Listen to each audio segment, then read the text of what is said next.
Just when you think you knew everything about the iPhone 12, something else comes up. I'm actually excited about this one because it feels like we talk about the same old crap every day. Is the notch smaller? Is 120 hertz happening? Yes or no? How bad are the batteries? How fast is the A14 chip? Yada yada yada. It's all the same garbage. Today's feels a little bit unique and a little bit original to Apple if it ends up happening. So whether or not it's real, I like entertaining the idea. Let's begin.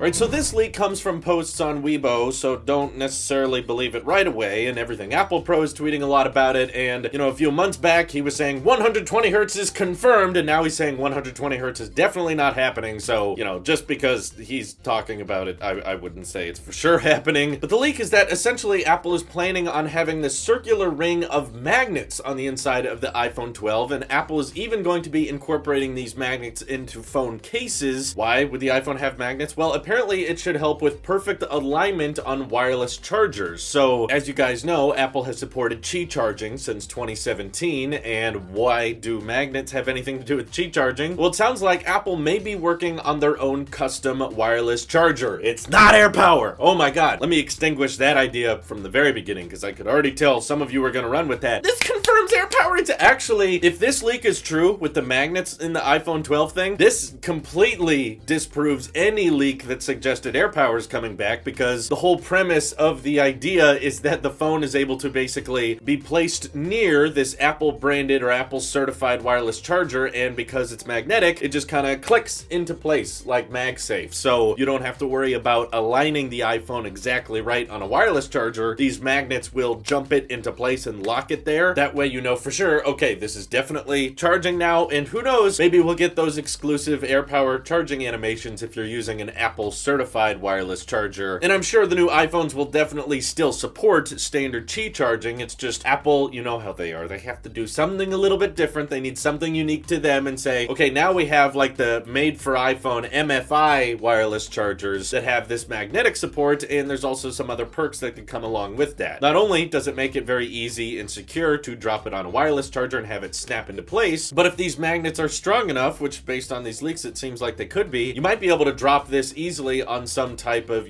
car mounted wireless charger. So you can put that into your car, and now you don't have to fumble around with anything to make sure that your iPhone sticks on that charger. I know there's third-party accessories that have done this for a while, where you have to kind of fit a magnet somewhere in your phone case and then it sticks and can be mounted with just a simple magnet. But I like the idea of building that into the hardware itself, so you don't have to have a specific case. The iPhone just literally is magnetic, and boom, you're able to slap it onto a wireless charger, and maybe even just a phone mount. Doesn't necessarily have to charge. I just like the idea of Apple developing their own kind of custom wireless charger that third parties could still adopt for, that's still backwards compatible with Qi charging, okay? I don't expect this leak to disqualify them from using traditional Qi chargers. You can still use those if you want, but if there's those of you out there that would like a made for Apple specific charger that kind of works like MagSafe, where just hovering the phone near the charger, it already, the laws of physics and the universe want them to be together. As soon as the iPhone gets close, it's like, hey, we're gonna start charging, and you can feel that pressure slap together. Does this make sense? Am I making sense to anyone? Probably not. It may seem like a small detail, but I think it would be really cool, right? Okay, if we're making the iPhone 12 more like the iPad Pro in the sense that it's being more squared off, why not also adopt all of the iPad Pro's magnets? You know how many magnets are in the iPad Pro? That allows for some really cool accessories like the Magic Keyboard case, You're able to dock things, just click into place. There's no plastic handles or latches or anything, and that could allow for some kind of cool accessories, like if you just wanted some kind of phone cover that didn't cover the aluminum or stainless steel sides of the iPhone, but just the glass back, you could drop that kind of accessory, just click into place. Or, as everything Apple Pro was tweeting about, these magnetic cases can make attaching your case to your iPhone a lot easier, and if these magnets are also in Apple certified iPhone cases, you can charge them and even have a smart battery case that doesn't use the lightning port, which I've wanted for so long. Way back when I was doing the portless challenge, I was doing my best to find a phone case that essentially you could charge wirelessly, right? And then it charges the iPhone wirelessly. And with these magnets and everything helping everything align, it sounds like it could be happening, which I'm totally on board with, because that would mean you don't have to use a wire or a port of any kind with that battery case. You literally just drop it on a Qi charger when you need to charge, slap it on the back of the phone when you need the phone to charge, and the transition of power and energy is never made more simple and seamless. This could be be exactly what Apple needs when it comes to the, we're planning on removing the charge port, so we need to redesign wireless charging to be more user-friendly or easier to understand. It's not necessarily, I think, what they need to do in order to get away with the portless iPhone. There's still a long way to go before I think people would be comfortable with that, but this kind of helps. They tried to make wireless charging special and different with AirPower, and of course that was a big flop, didn't work out. So now it sounds like they could be working on their own kind of custom proprietary version of wireless charging that sets them aside from the competition, and then Apple will truly be able to say, see, we get wireless charging right, we do it better than everyone. And hopefully this means, it also comes with some faster wireless charging technology. If Apple's building one themselves, I'm sure it'll be like $100, but it'll charge the iPhone really fast, and of course these magnets will make it really easy to dock and everything. So I'm very excited to try that out. The other thing it could be helpful with is if Apple decides they want to do bilateral wireless charging, where one iPhone can charge another iPhone. If they both got magnets in them, then docking them together would be a lot easier. You wouldn't have to line them up exactly right. But that's mostly guessing. Of course, we thought bilateral wireless charging was coming last year, and then at the last minute they scrapped it, but kind of hard to prove for sure if that was the plan from the beginning. Either way though, I'm curious what you guys think of these magnets being laid on the inside of the iPhone 12. What do you think that's going to be used for, and why do you think Apple's implementing it into phone cases as well? Feel free to hit me up over on Twitter and join my Discord if you think I'm full of BS, and I'll happily be proven wrong over there. This is your Apple Sheep here. I'll see you in the next one.